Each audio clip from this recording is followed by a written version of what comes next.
ایک بزرگ فرماتے تھے اگر کسی کو تم برائی میں بھی دیکھو تو یہ سوچو ہو سکتا ہے اس کی زندگی کی آخری برائی ہو اور پھر وہ توبہ کر لے، اور میری زندگی کی ہو سکتا ہے یہ آخری نیکی ہو، مجھ سے کوئی گناہ سرزد ہو جائے۔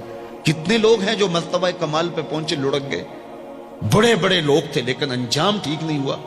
بلعم بن باورا کی مثال ہمارے سامنے موجود ہے۔ بنی اسرائیل کا مستجاب الدعوات ولی تھا، اور جب ہاتھ پھیلا کے منہ پہ ہاتھ پھیرتا تو ہاتھ بعد میں منہ پہ جاتے، قبولیت پہلے ہو جاتی۔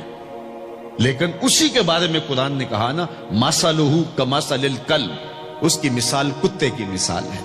زبان لٹک گئی تھی، زمین چاٹتا تھا، چونکہ اس کے ہاتھ نبی کے خلاف اٹھ گئے تھے۔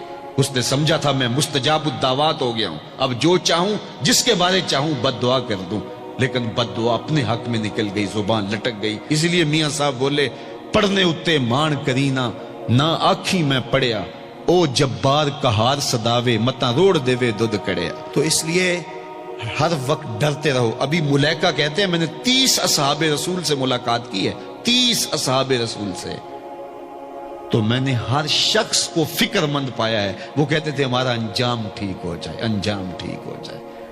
حضرت سیدنا ابو بکر صدیق رضی اللہ تعالیٰ عنہ، جن کے بارے میں میرے رسول کی زبان سے لفظ نکلے ابو بکر فی الجنہ، ابو بکر جنتی ہے، لیکن وہ کہتے ہیں ایک چڑیا کو دیکھ کے شاخ پہ بیٹھی ہے، کہا واہ چڑیا کتنی موج ہے تجھے، ایک شاخ سے اڑتی ہے دوسری شاخ پہ بیٹھ جاتی ہے، اور قیامت کے دن تیرا حساب بھی نہیں ہوگا، پھنسے تو ہم ہیں جن کا حساب ہوگا۔ یہ وہ لوگ ہیں جن کی زندگی دیکھیے، ان الشیطان یفر من ظل عمر، عمر وہ ہے جس کے سائے سے شیطان بھی بھاگتا ہے، لیکن وہ کہتے ہیں کاش میں مٹی کا ڈھیلا ہوتا۔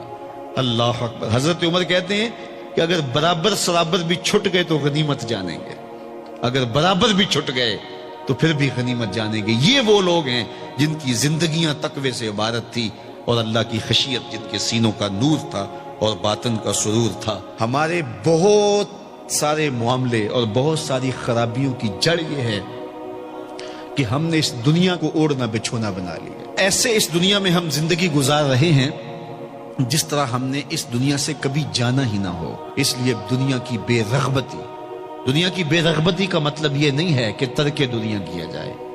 اس پر صوفیاء نے جو بات کہی وہ بہت خوبصورت کہی۔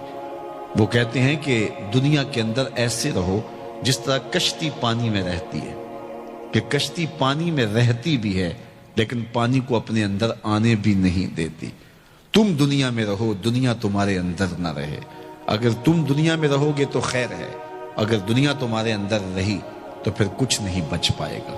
کشتی پانی میں رہے تو خود بھی تیرتی ہے، اوروں کو بھی تراتی ہے، لیکن اگر پانی کشتی میں آ گیا تو کشتی کو لے ڈوبے گا۔ اس کی رحمت کے دروازے کھلے ہیں، آج ہم اس کی چوکھٹ پہ آ جائیں، کل تو آنا ہی آنا ہے، پھر جو کفن میں منہ چھپا چھپا کے آتے پھریں گے، کیا اچھا ہو کہ خود کھلے منہ سے اس کی رحمت کے دروازوں پہ آ جائیں۔ اس کی رحمتیں آواز دے رہی ہیں، یا ایھا الانسان، او بھاگنے والے انسان، او نسیان کے پتلے، او بھولے ہوئے، او بھٹکے ہوئے، راستہ چھوڑ کے جانے والے، مالک کی رحمت کی آغوش کو ترک کر دینے والے، آجا پلٹ کے، ما غرک بربک الکریم، آجا تیرا رب بڑا ہی کریم ہے۔ قبل اس سے وہ ماننے سے انکار کر دے، توبہ کا دروازہ بند ہو جائے، سورج مغرب سے طلوع ہو جائے، پھر بندہ ہاتھ کاٹے۔ کسی نے چیخ چیخ کے مجھے کہا تھا، کوئی رو رو کے ترلے منتیں کر کے مجھے کہتا تھا، میں اس کی بات کو نہ سنا، کاش کہ اس کی پکار کو سن لیا ہوتا، اس کی آواز پہ لبیک کہہ دیا ہوتا،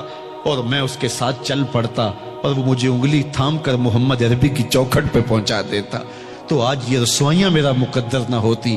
صاحبو آؤ، کتاب رحمت آواز دے رہی ہے، کتاب رحمت تمہاری انگلی تھام رہی ہے اور تمہیں حضور کی چوکھٹ تک پہنچا رہی ہے، اور آمنہ کا لال تجھے اپنے دامن میں لے کے رب سے مغفرت اور بخشش کا پروانہ لے کے دے رہا ہے۔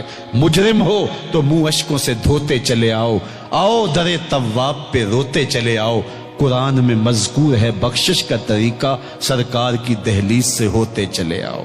اور تھوڑی سی زندگی باقی ہے، بہت زندگی کاٹ چکی، آوارگی میں کاٹ دی، اور گناہوں میں کاٹ دی، منمانیوں میں کاٹ دی، خواہشات نفس میں کاٹ دی۔